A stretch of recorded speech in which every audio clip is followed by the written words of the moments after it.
We tend to think of our hands as just tools, right? For grabbing your morning coffee, typing an email. But what if I told you they're actually a key to unlocking a smarter brain? Seriously, let's get into it. And this is a really powerful idea.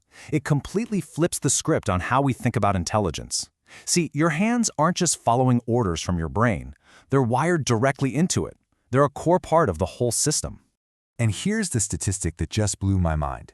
Get this, a full 30% of your brain's motor cortex, the part that controls all movement, is dedicated just to your hands.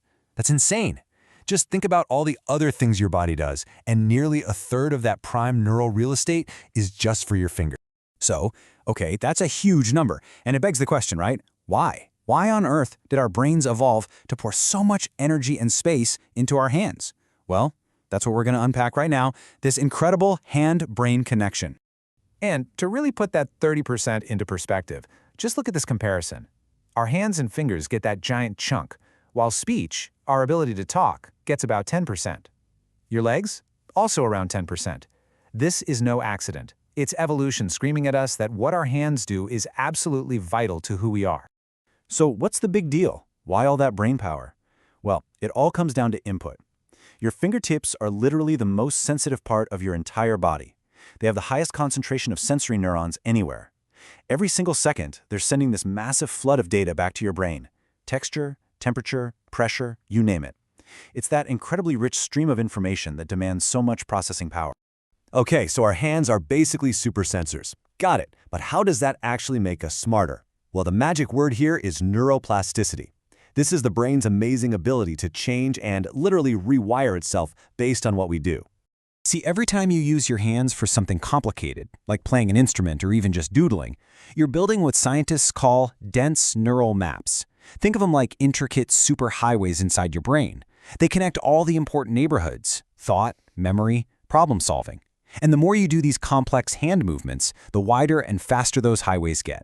So it's a feedback loop, you see. It's not just your brain telling your hands what to do. The more you train your hands, the more skillful they become, and the more you're literally building a better, stronger brain. Smarter hands really do build smarter brains. It's that direct. And here's a perfect everyday example: typing versus writing by hand. When you type, it's basically the same simple finger movement over and over again. But handwriting? Oh, that's a whole different ballgame. Every single letter is a unique and complex series of movements. That complexity is a real workout for your brain, and it's exactly why studies show you remember stuff way better when you write it down by hand. And it goes way beyond just writing. Think about it. Drawing sharpens your imagination. Playing an instrument has been shown to boost math skills. Even just talking with your hands, using gestures when you speak, helps you learn and remember things better. These aren't just fun little hobbies, folks. These are genuine cognitive upgrades.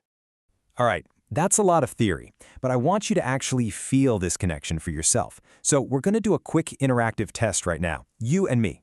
So you ready to test out your own hand-brain connection?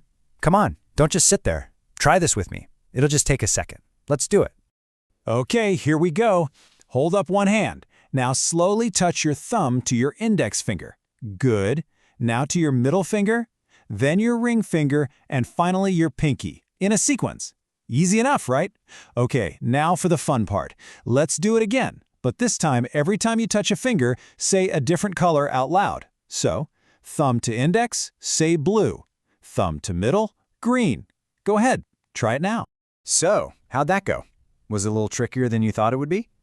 If you found yourself stumbling a bit, that's totally okay. All it means is that your hand-brain coordination has some room to grow. It's an opportunity, not a failure. It just means it needs a little training. Which brings us to the big question: how do we actually do that training? Let's talk practical stuff. What are some simple daily hacks you can use to really sharpen your mind? But first, I really want this one idea to sink in because it's a total game changer. Stop thinking of your hands as tools that are controlled by your brain. Start thinking of them as part of your brain, a part that extends out into the world to touch, feel, and interact with everything. Okay, so with that in mind, here are 5 super simple brain hacks you can start doing today. First, when you're taking notes, ditch the keyboard and write them by hand. Second, use your hands when you talk or when you're trying to learn something. Third, pick up an instrument. Even just learning a few chords on a ukulele works. Fourth, do those finger dexterity drills like the one we just did for just 2 minutes a day. And finally, when you have an idea, don't just think about it. Sketch it out. Doodle it. The big takeaway here is about being intentional. It's about consciously using your hands for more than just basic tasks. The more you engage them in these kinds of thoughtful, complex activities, the stronger those neural pathways get. It's a direct physical way to build a sharper mind. So I'll leave you with a question.